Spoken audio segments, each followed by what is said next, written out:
It happened on a quiet Tuesday evening, one of those ordinary days that somehow changes everything. I was just getting home from work, the sky starting to fade into a soft orange glow, when she walked up to me, her eyes filled with something I couldn't quite explain. My stepdaughter, Lily, only 15, had always been a bit distant. Not cold, not rude, just guarded, like she was always holding something back. We had lived under the same roof for 3 years, and while things were mostly peaceful, we never really crossed that invisible line between being polite and truly being family. But that night everything shifted. I had just stepped into the kitchen setting down my keys when she appeared in the doorway. No phone in her hand, no earbuds, just her. That alone caught me off guard. She never approached me like that. And then without a word she walked right up, took my arm gently and looked straight into my eyes. Her voice trembled just a little when she said, "You're the only man I trust." Now let me tell you, when a teenage girl, especially one who's been through more than her fair share of life's mess, says something like that, it hits you hard. I didn't know whether to feel proud, confused, or completely terrified, because I could tell this wasn't a compliment. This was a confession waiting to be heard. You see, Lily hadn't had it easy. Her father passed away when she was just 7. Her mom, my wife now, was left to pick up the pieces alone. I came into the picture a few years later, and even though I tried to be kind, supportive, and respectful of boundaries, I never expected her to fully let me in. And she didn't. Not until that night. As she held onto my arm, something in her eyes looked like a cry for help she didn't know how to say out loud. I asked her gently, "What's going on, Lily?" But instead of answering, she just stood there, clutching my sleeve, her knuckles turning white. I knew then something had happened, or maybe something had been happening, and I was just blind to it. My heart pounded. A million thoughts ran through my head. Was she in trouble at school? Was someone bothering her? Was this about something at home? I wanted to ask more questions, but I didn't want to push her away. One wrong move and she could have shut back down. And yet, I couldn't just stay quiet. That night was the beginning of something much deeper than I expected. What she eventually shared would change the way I saw her, and myself forever. But in that moment, standing in the hallway with her hand gripping my arm like it was the only thing keeping her grounded, I realized one thing for sure. Whatever this was, whatever she was about to tell me, it was going to change everything. And I wasn't sure I was ready. I led Lily into the living room without saying another word, just quietly motioned for her to sit. She didn't let go of my arm until we were both on the couch. Even then she stayed close, her shoulders tight, eyes locked on the floor like she was afraid of what might happen if she looked up. I'd never seen her like that. Not even when she was angry or upset. This was different. It was like she was carrying something so heavy, she didn't even know how to set it down. I glanced toward the hallway, half expecting my wife to walk in and ask what was going on. But she was still out visiting her sister. It was just the two of us. The air felt thick with silence. I didn't want to push her, but I also knew if I didn't say something, the moment might pass, and she might never open up again. "You know you can talk to me, right?" I said gently. "Whatever it is, I'm here." She nodded slightly but didn't speak. Her hands were fidgeting with the sleeves of her hoodie, twisting and tugging like she was trying to keep herself from falling apart. I noticed how pale she looked. Not sick, just drained, like she hadn't slept in days. I've been trying to tell Mom," she whispered finally, her voice shaky. "But she doesn't listen. She thinks I'm just being dramatic." My heart sank. That sentence alone told me this wasn't just a small issue. This was something serious, something she felt had been building for a long time. "She says I'm emotional, that I make things up," Lily continued, barely audible now. "But I'm not. I'm not making this up." I leaned forward a bit, trying to stay calm, even though my mind was racing. "Okay," I said softly. "I believe you. Whatever it is, I believe you." She looked at me then, finally. Her eyes were red but dry, like the tears had already come and gone, too many times to count. And then she said, "There's something going on that you don't see. School and here. But not with you." That one sentence opened 100 questions in my mind. What was going on at school? What did she mean here, but not with you? Who else? I could feel my stomach twist. I wanted to ask everything at once, but something about the way she spoke made it clear. This was going to come out slowly. She had buried this for so long that even saying a few words looked like it was taking everything she had. Lily suddenly stood up and began pacing. I didn't know who to trust anymore. I tried to tell people before, but they made me feel crazy, like I was just acting out for attention. But you never treated me that way. You just listen. I stayed quiet, letting her move, letting her talk when she was ready. She stopped suddenly and looked at me again. I need to tell you everything. But you have to promise me something first. My chest tightened. I didn't know what she was about to ask, but the fear in her eyes told me it was something serious. Something that could turn everything upside down. I need you to promise you won't tell Mom, she said. Not yet. And just like that, I knew whatever this was, it was much bigger than I thought. I didn't answer right away. I could see the weight behind Lily's request. Don't tell Mom. It wasn't just a teenage plea for privacy. It was deeper than that. She looked scared, like whatever she was about to say could explode if it landed in the wrong hands. I nodded slowly. Okay, I said, keeping my voice steady. I promise. Just tell me what's going on. She sat back down, pulling her knees up to her chest. The living room felt colder somehow, like the walls were holding their breath along with us. She took a moment, like she had to find the words and line them up just right. And then she started talking. It started a few months ago, she said, her voice barely above a whisper. At first it was little things. Someone going through my bag at school. Notes in my locker. Stuff that just felt wrong. I frowned. Did you tell your teachers? She shook her head. I tried. But they told me it was probably just kids being kids. That I was overreacting. Her face tightened. But then things got worse. Someone followed me home one day. I thought it was just a coincidence, but now I'm sure it wasn't. I saw the same person again a week later. Same jacket. Same hat. Just watching. I felt my chest tighten again. This was no longer something small. This was someone threatening her sense of safety, her space. And the part that scared me more, she'd been carrying it all by herself. Does your mom know anything about this? I asked carefully. She thinks I'm making it up, Lily said bitterly. She says I spend too much time online, that I'm feeding into drama. But I know what I saw. And lately it's not just school. I blinked. What do you mean? She hesitated, eyes scanning the room like she was checking for shadows. I think someone's been coming to the house when no one's home. Just little things at first, drawers open, lights on that I didn't touch. I thought maybe I was imagining it. But then last week one of my notebooks was missing. The one I write everything in. My stomach dropped. The idea that someone might have been inside the house without us knowing. It hit hard. I stood up instinctively and checked the locks on the front door. They were fine, untouched. But her words lingered. Notes. A missing journal. Being followed. This wasn't just anxiety, this sounded real. I turned back to her. Do you think it's someone you know? Someone from school. I don't know, she said, curling tighter into herself. But I don't feel safe. Not at school. Not here. Except when you're around. That hit me harder than I expected.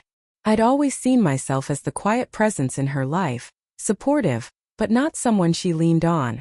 Now I realized I was her last line of safety. But what scared me most wasn't just the fear in her voice.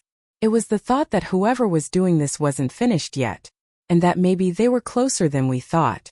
That night, after Lily had gone to her room, I sat alone in the living room, staring at the front door like it might suddenly swing open. My thoughts were a mess. Fear, anger, confusion, all tangled up. I kept replaying her words in my head. Someone was watching her, following her, maybe even coming inside our home. And the worst part? No one believed her. No one except me. I didn't sleep much. Every creak in the floorboards sounded louder than usual. I checked the windows twice, made sure the doors were locked again. Something wasn't right, and now I was on edge too. The next morning before work, I quietly installed a small camera near the front entrance. Nothing big. Just enough to catch anything unusual. If someone was coming around, I wanted proof.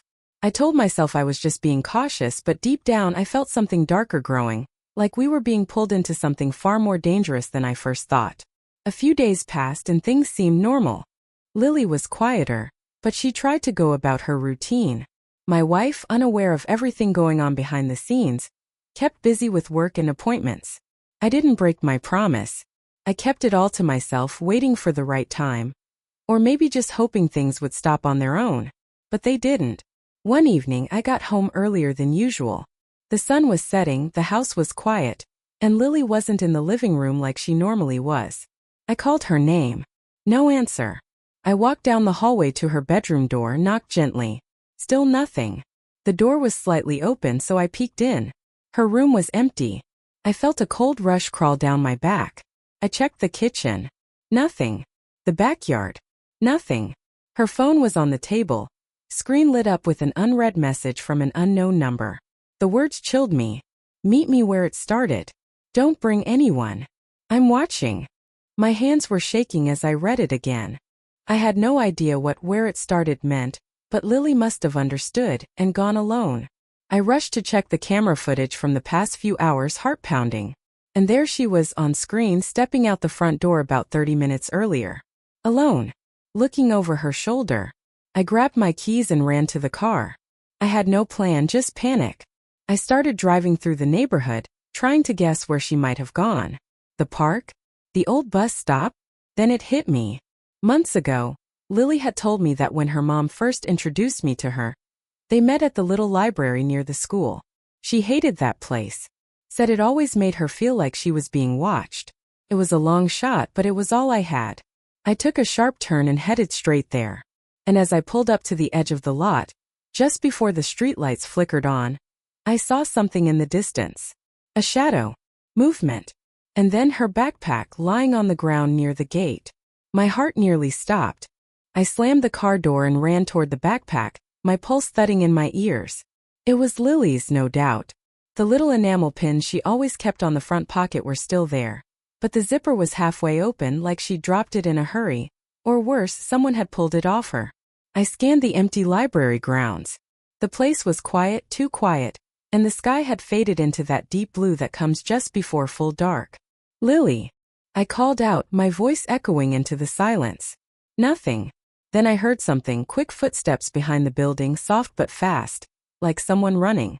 I took off in that direction without thinking, cutting around the side, passing empty benches and overgrown bushes. The lights on the building flickered, one buzzing faintly overhead. And then I saw her. Lily was standing at the edge of the fence behind the library, frozen, her arms wrapped tightly around herself. I started to call out, but she turned before I could. Eyes wide, terrified. She mouthed something, then pointed behind me. I spun around just in time to see someone vanish behind the dumpster. I took a step toward it, instincts firing, but then something else caught my attention. Lily's phone was ringing, its screen glowing in her hand. An unknown number again. She answered it on speaker before I could stop her. You weren't supposed to bring anyone, a voice said. Low, calm, too calm. Now you've made it worse. I grabbed the phone and shouted. Who is this? What do you want? A pause. Then the voice returned, colder now. She told you everything, didn't she? Thought she was clever. But she's not the only one with secrets. The call ended before I could say another word. I looked back at Lily and she was shaking. I didn't tell them everything, she whispered. Not yet. I didn't understand. Who is they? She hesitated, biting her lip.